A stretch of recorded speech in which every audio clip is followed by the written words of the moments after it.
Welcome. You've joined us for another deep dive.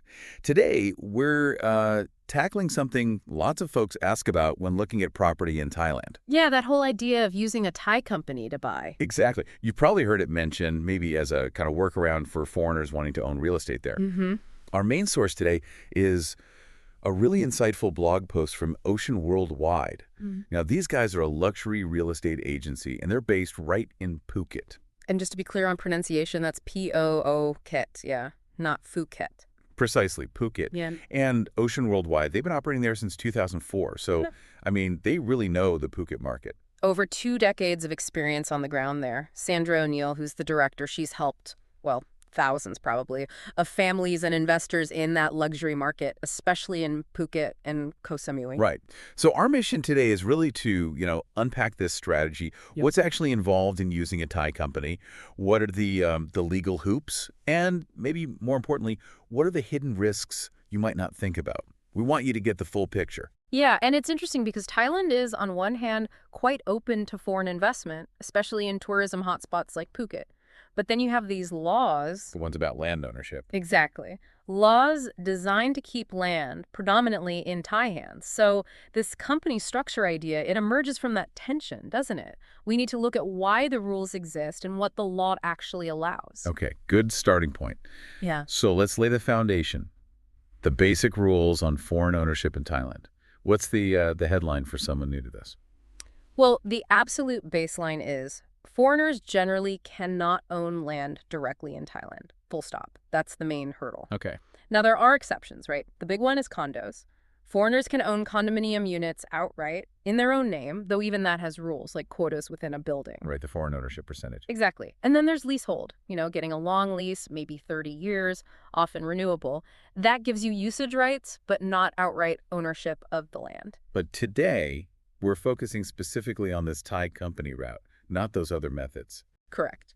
Particularly relevant for villas or houses with land, especially in places like Phuket, where Ocean Worldwide operates. So given that direct land ownership is mostly off the table, what's the legal framework that makes people even consider setting up a company? What are the specific laws involved? You're mainly looking at 2 key pieces of legislation: the Civil and Commercial Code, which covers general stuff like contracts, property rights. Right. But the really critical one for this discussion is the Land Code Act.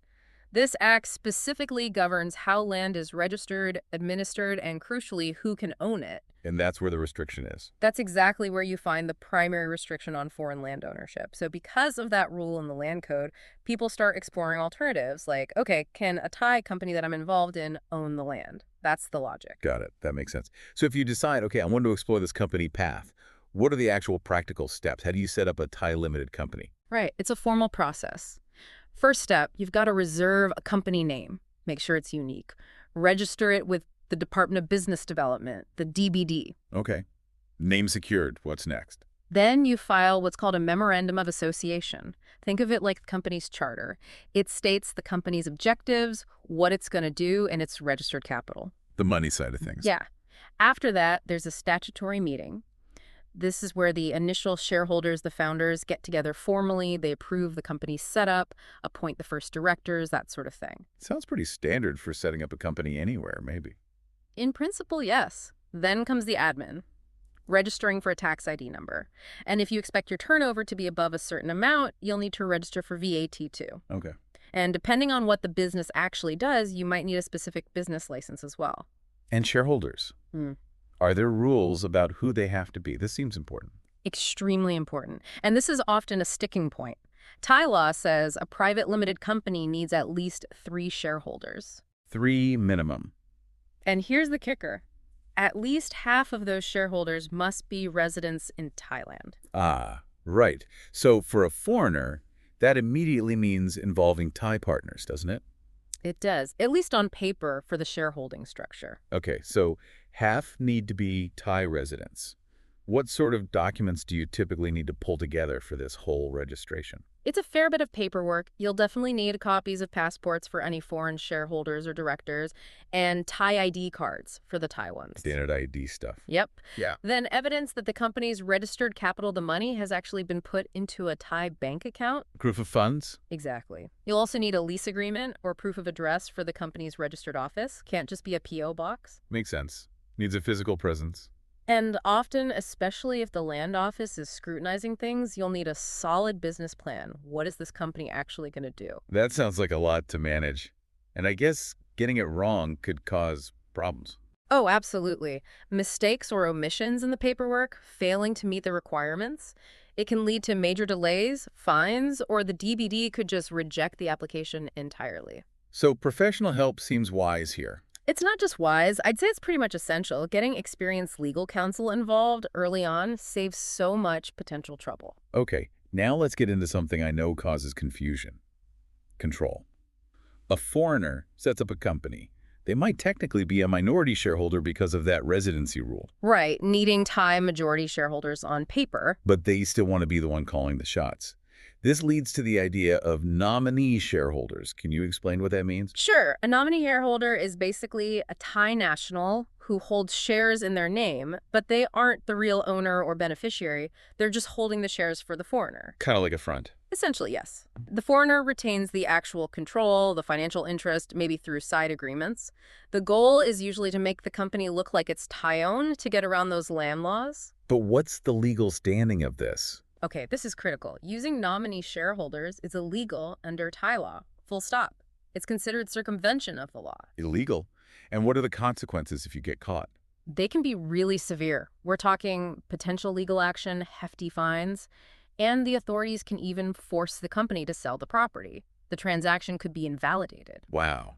So it completely unravels. It can, yes. And agencies like Ocean Worldwide in Phuket would certainly warn clients about this. The Phuket Land Office, for instance, they do investigate. They can refuse to transfer property if they suspect a nominee setup. They look closely at shareholder structures. Okay, so nominees are out. Definitely avoid.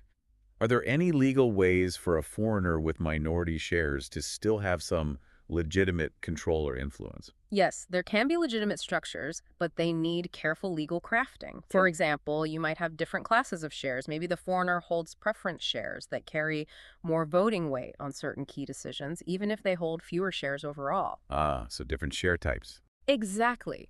But, and this is the crucial part, these structures must be transparent, commercially justifiable, and not just a sham to hide foreign control. It absolutely requires expert legal advice to set up properly and defensibly. You can't just, wing it. The company still needs to be real. That's a perfect segue. What is a real or valid business in the eyes of the Thai authorities? Because just having the company papers isn't enough. Right. Not at all. Thai law isn't designed to provide a simple loophole. The expectation is clear. The company must be a genuine, functioning business entity. It can't just be a shell company created solely to hold one piece of property for private use. So what do they look for? What's the evidence of a real business? They look for actual business activity. Mhm. Is the company generating revenue? Is it selling goods or services? Are there employees? Is it distributing profits, if any, to its shareholders in a normal way? Is there a functioning office? Things that show it's actually operating. Precisely. It needs substance. Think about legitimate examples, especially in a place like Phuket, where Ocean Worldwide deals with luxury properties. Yeah, give us some examples. Okay, say you set up a dive shop, buying the shop front, the land it sits on through the company. That makes sense. It's integral to the business. Right. Or an IT company needing office space for its developers. Or a small restaurant buying its premises. Maybe even a high-end villa rental business that actively manages and markets a portfolio of properties owned by the company that could be legitimate if structured correctly as a real hospitality business. So the property purchase has to be linked to the actual business operation. Exactly. What isn't legitimate is setting up Phuket Holdings Ltd. With minimal capital, no real activity, just to buy a private holiday villa for the foreign director to use personally. That's the kind of thing that gets flagged. Yeah, what happens if the land office does get suspicious? You mentioned they investigate. Yes, they do. If they suspect nominees or a lack of genuine business purpose, especially during a property transfer, they can launch a detailed investigation. Who does that involve? They might dig into the finances. Where did the money for the shares really come from? They might interview the Thai shareholders.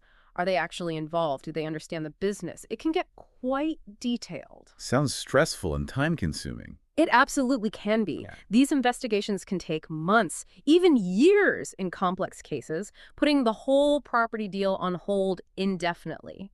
Sometimes, as mentioned, the local office might even send it up to Bangkok for a final decision. This really underlines the need for good legal advice throughout the process. Let's talk more about that role. It's non-negotiable, really. Engaging a good Thai lawyer, ideally one with experience in property and corporate law, specifically in the area you're buying, like Phuket. Yeah. It's fundamental. What specifically can they help with? Everything, basically. Understanding the nuances of the law, advising on the best company structure for your specific business plans, making sure all the registration documents are perfect, drafting shareholder agreements, reviewing the property purchase contracts. Due diligence on the property itself. Absolutely. Checking the title deed, ensuring there are no liens or encumbrances, sorting out land surveys, and importantly, representing you if any issues or questions arise with the authorities. So it's really an investment, not just an expense. Think of it that way, yes, an investment in getting it right and protecting yourself. They'll also guide you on local stuff, zoning rules, building permits, environmental regulations in Phuket, which can be quite specific. You can't just assume things work like they do back home. We've hit on nominees already, but recapping, what are the biggest legal traps people fall into? Number one, without a doubt, is the nominee shareholder issue. Trying to disguise foreign control, just don't do it. Okay, what else? Skimping on due diligence for the property, not properly checking the title, boundaries, or any debts tied to the land. That can lead to nasty surprises later. Right. And simply ignoring local regulations. Assuming you can build whatever you want or use the property however you want without checking zoning or permit requirements, that's another common pitfall. Okay, shifting gears slightly to the money side. What are the typical costs involved when buying through a company, beyond the property price itself? There's a fair few. You've got transfer fees payable to the land department when ownership changes hands. There's stamp duty as well. Government taxes and fees. Yep. Then your legal fees, which we've established are essential. Company registration fees. And sometimes, depending on how the seller owned the property and for how long, there might be a special business tax. You need to budget for all of that. And what about getting finance? Can a foreigner easily get a mortgage in Thailand for a property bought through their Thai company? Easily is probably not the right word. It can be tricky. Thai banks have pretty strict criteria for lending to foreigners or foreign majority-owned companies, though a company with strong Thai partners might have a better chance. What about other options? Some international banks operating in Thailand might offer loans, but again, expect rigorous checks. Sometimes developers, especially for new projects in places like Phuket, might offer their own financing plans, but you need to check the terms carefully. So often it comes down to. Often it comes down to using your own funds, or maybe arranging finance back in your home country if possible. Getting a mortgage on the company's property adds complexity. Then once you own the property through the company, what about ongoing costs and taxes? Yeah, ownership isn't free. There's an annual land and buildings tax. If the company rents the property out, which it should be doing if it's a legitimate rental business, that rental income is taxable. Income tax. Right. And if the company eventually sells the property for a profit, capital gains tax might apply. Inheritance tax is also something to be aware of, though the rules are complex. Again, professional tax advice is really crucial here. You mentioned Phuket being quite international, but are there any general cultural things to keep in mind when doing business or property deals in Thailand? Yeah, it's always good to be aware. Thai culture often values respect, building relationships, and avoiding direct confrontation saving face is important. So negotiations might be less aggressive, more relationship-focused than in some Western cultures. Patience is key. Patience and politeness, definitely. And language, of course. While English is common in business in places like Phuket, having translators or, ideally, bilingual lawyers can prevent misunderstandings. Building trust takes time.